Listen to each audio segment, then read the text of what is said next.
మీరు లలిత చదువుకున్నారనుకోండి, ఒక నలుగురు లలిత చదివితే చాలు ఈ ప్రెమిసెస్లో, మిగతా ఆడవాళ్ళందరినీ ప్రభావితం చేసి ఎలాగో అలాగూ లాక్కొచ్చి లలిత చదివిస్తారు.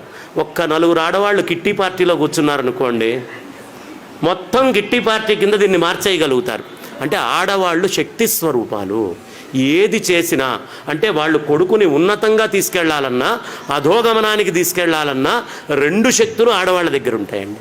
వాళ్ళు ఏదైనా సాధించగలరు. మగవాడి వల్ల కాదు, వాడు జడ వస్తువు, వాడికి ప్రేరేపణ కావాలి.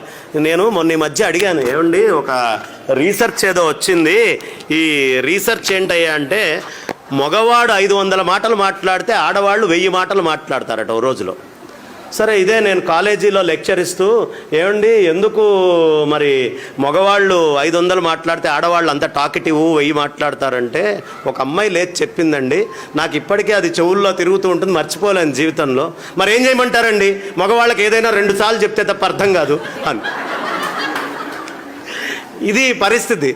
కాబట్టి లోపలకు వచ్చినటువంటి మాటని చాలా జాగ్రత్తగా వాళ్ళు ఏదైనా చేయగలరు, ఎటు నుంచి ఎటైనా మార్చగలరు. అయితే 10 సార్లు ఎందుకు చెప్తారయ్యా ఆడవాళ్ళు అంటే, వాళ్ళకు నగ కొనుక్కోవాలని ఉందనుకోండి, ఒకసారి చెప్పినప్పుడు వాడు అటెంటివ్గా ఉంటాడు, మాట్లాడతాడు. రెండోసారి అటెంటివ్గా ఉంటాడు. మగవాడు 10 సార్లు అటెంటివ్ ఉండలేడు. ఎప్పుడో వేరే పనిలో ఉన్నప్పుడు అప్పుడు కరెక్ట్గా ఈ మాట తీసుకెళ్ళి అన్నారనుకోండి, వెంటనే ఏదో ఒకటి చెయ్యి కొనుక్కో అంటాడు. ఆ మాట కోసం 10 సార్లు మాట్లాడతారు. నిజమా కాదా? సత్యమే కదా. కాబట్టి మగవాడికి ఉండేటటువంటి బలహీనత ఏమిటి, ఆడవాళ్లకున్న బలం ఏమిటంటే వాళ్ళు కార్య సాధకులు. ఏ పనినైనా సాధించగలిగినటువంటి సమర్థత, చాకచక్యము, తెలివితేటలు ఉన్న వాళ్ళు. అందుకనే ఆడవాళ్ళది సహజ పాండిత్యము, మగవాళ్ళది ప్రయత్న పాండిత్యం, పురుషులది ప్రయత్న పాండిత్యం. సహజంగా పాండిత్యం ఉంటుంది ఆడవాళ్ళకి.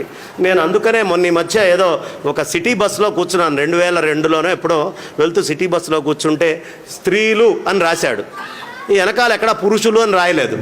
ఏమంటే పురుషులని ఎందుకు రాయలేదు అంటే, ఆడవాళ్ళకి తెలుసయ్యా అక్కడికి వెళ్ళి కూర్చోకూడదని, వాళ్ళకి సహజ పాండిత్యం ఉంటుంది, పురుషుడికి అర్థమే కావద్దు కదా, అందుకని స్త్రీలు అని రాసి చూపించారు. అది సహజ పాండిత్యం, ఇది ప్రయత్న పాండిత్యం. కాబట్టి స్త్రీ శక్తి చాలా ప్రధానమైనటువంటి శక్తి. అది అనవసరమైనటువంటి లౌకిక విషయాల వైపు ప్రయాణం చేయకుండా జాగ్రత్తగా కుటుంబాన్ని, వ్యవస్థని, వ్యవహారాన్ని తీసుకొని వెళ్ళాలి. కానీ సమస్య ఎక్కడొస్తుందయ్యా అంటే, మనం కృష్ణుడి దగ్గరికి వెళ్తే, ఇప్పుడు గొప్ప రహస్యం చెప్తా, అక్కడ వాళ్ళందరూ మధురలో నాట్యం చేస్తూ ఉంటారు. ఆడామగా తేడా లేకుండా అందరూ కోలాటాలు పెట్టుకొని నాట్యం చేస్తారండి. నాట్యం చేసేటప్పుడు అదేంటండి మరి మగవాళ్ళు అక్కడే తిరుగుతున్నారు, ఎట్లా నాట్యం చేస్తున్నారంటే, మీ మొహం ఎవడు మగోడు అంటే కృష్ణుడు ఒక్కడే మగోడు, మీరు అందరు కాదు పోండి అని. వాళ్ళు అలా నాట్యం చేస్తారు. వాళ్ళకి అసలు ఇంకొక పురుషుడే కాదు. అంత గొప్పదైనటువంటి స్థితిలో ఆ కృష్ణ పరమాత్మని వాళ్ళు ప్రార్థన చేస్తూ ఉంటారు. కాబట్టి భగవంతుణ్ణి లోపలికి తీసుకొని వచ్చి ప్రతిష్ఠ చేసుకోవాలి. మనమందరం కూడా ఆయనని ఎంత ప్రతిష్ఠ చేసుకుంటే మన సమస్యలకు అంత సమాధానం ఉంటుంది. అందుకనే మన మనస్సు ఎలా ఉండాలయ్యా, ఎలా రాసుకోవాలి అంటే, ముఖ్యంగా అందరికీ తెలియాల్సినటువంటి విషయం ఇందులో ఆడవాళ్ళు అని చెప్పేటప్పటికీ, ఇందాక నేను చెప్పిన ఉదాహరణ ఎందుకయ్యా అంటే, అందరూ ఆడవాళ్లే, కొన్ని సందర్భంలో అందరూ ఇలా విసిగిచ్చేవాళ్లే, మగవాళ్ళు కూడా ఇదే ప్రవర్తనతో ఉంటారు అని చెప్పడానికి. కానీ ఎక్కువగా స్త్రీ శక్తి అందు ఇది కనిపిస్తూ ఉంటుంది.